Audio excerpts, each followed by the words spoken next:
With the release of the Final Fantasy VII Remake comes a new set of challenges and trials for us to overcome as we plough on through the story.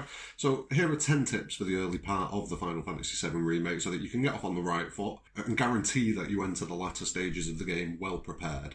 Now, just to let you know, there's not going to be any spoilers or story content in this video whatsoever. It's all going to be gameplay tips, so, don't be worried about having anything spoiled for you. Have no fear, there's no spoilers here. Oh yeah. So let's get right to it with tip number 1. Now, this might be a given, but this game it's a bit of a linear experience, and it can be quite easy to get caught up in that and just plough on through the game without checking all of the little side areas. If you do this, however, you are going to miss out on a hell of a lot of content, and more importantly, gear. Now, we all know items and gear and materia are what make a playthrough, and a lot of the stronger items and materia in the game can only be found by going off the beaten path a little bit and, putting a bit of time into exploration and side quests. Making sure that you get through all of these in each area will give you the best start going into this game.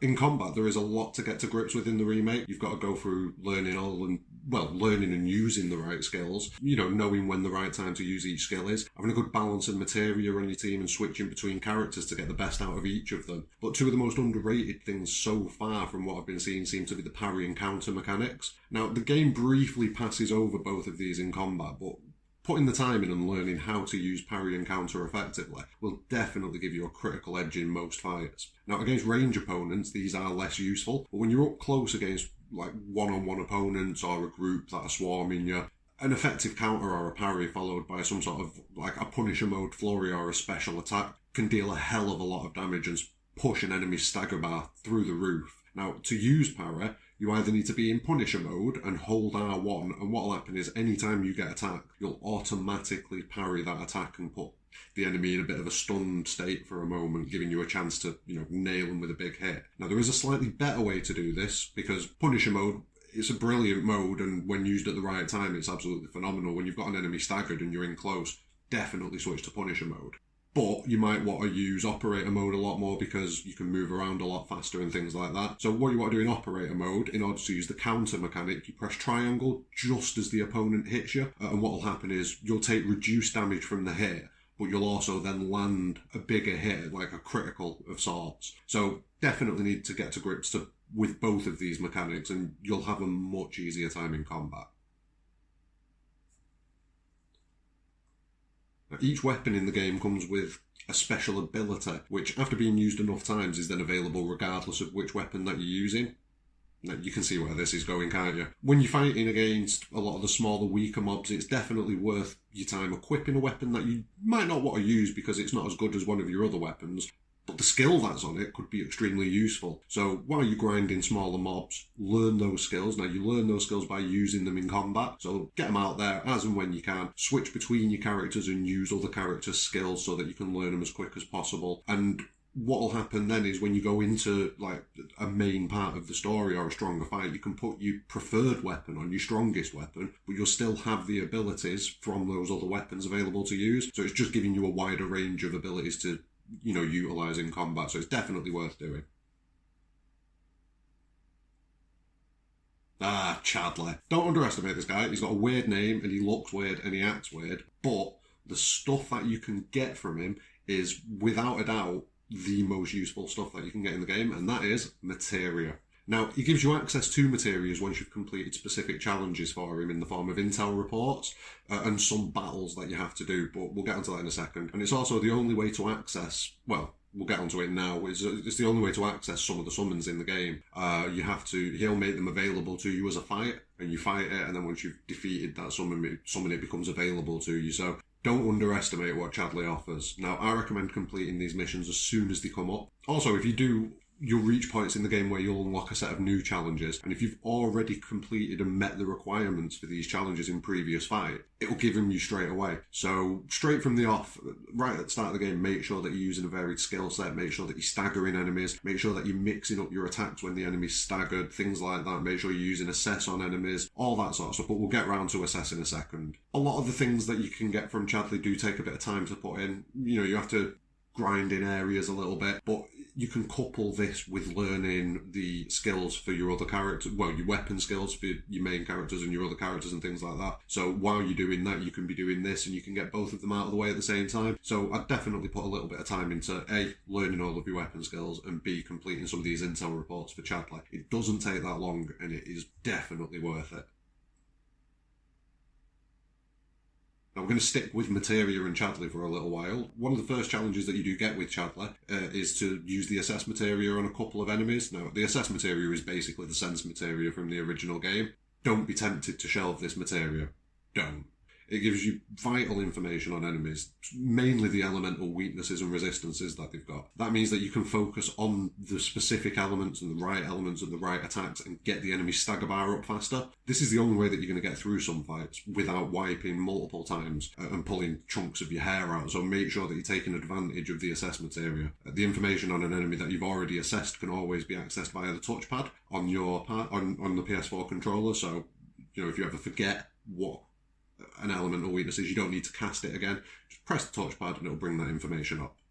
Now, if you've got this far through the video, please do smash a like on it and do subscribe to the channel. We're going to be putting out a lot of content over the next few weeks and months over the Final Fantasy remake, and hopefully we're going to have information on the second part of the remake as time goes on. So yeah, please do like and subscribe. The Magnify Materia is the all materia of the Final Fantasy VII Remake. It makes it so that when you cast a spell, it casts it on either 3 enemies in the nearby area, or it'll cast it on all your teammates. So basically, when you've got a full team, Cure All is definitely going to get you through some absolutely hairy spots. It has for me so far.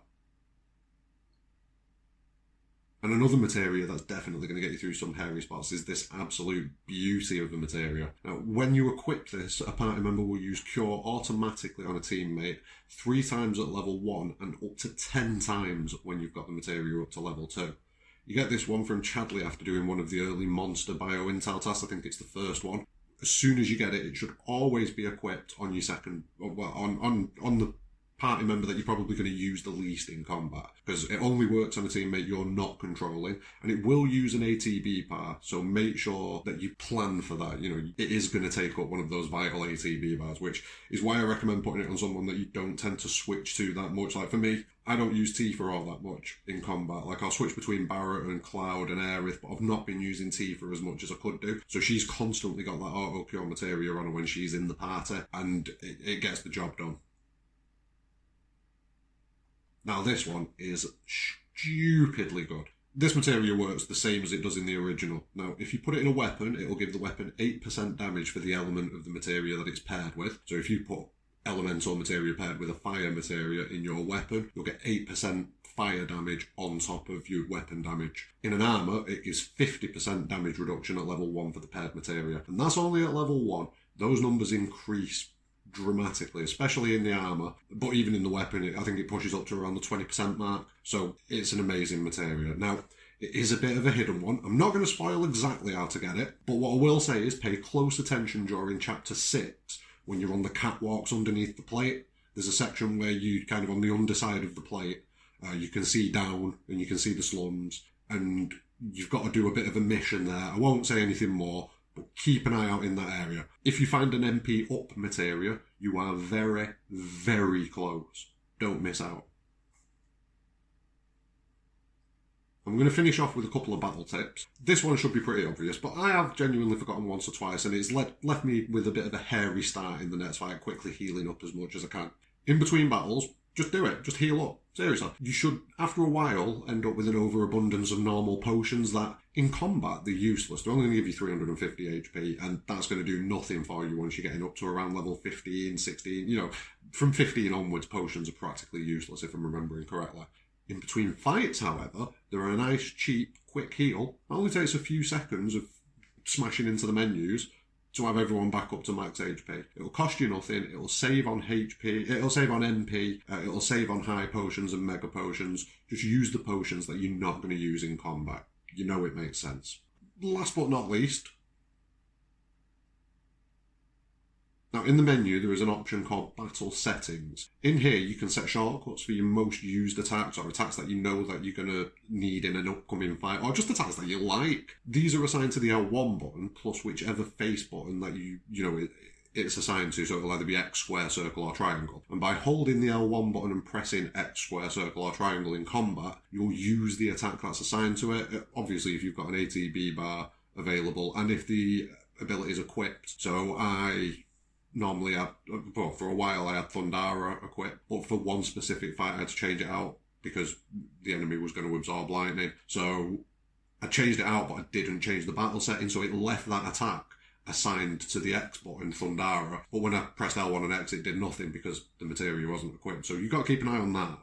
But you can equip anything. So you can equip, you know, your abilities, your materias, anything to that toolbar. So it's well worth using. It can keep the flow of a fight going and let you keep the pressure on when you've got an enemy on the ropes. It can also make it easier to quickly switch character and use a skill that you're trying to learn for a weapon while grinding. So like we said earlier in the video, you can learn weapons for your characters and then change the weapon over. Now when you're grinding for that, you can just quickly switch character when they've got an ATB bar available, use that special skill and then quickly flick back.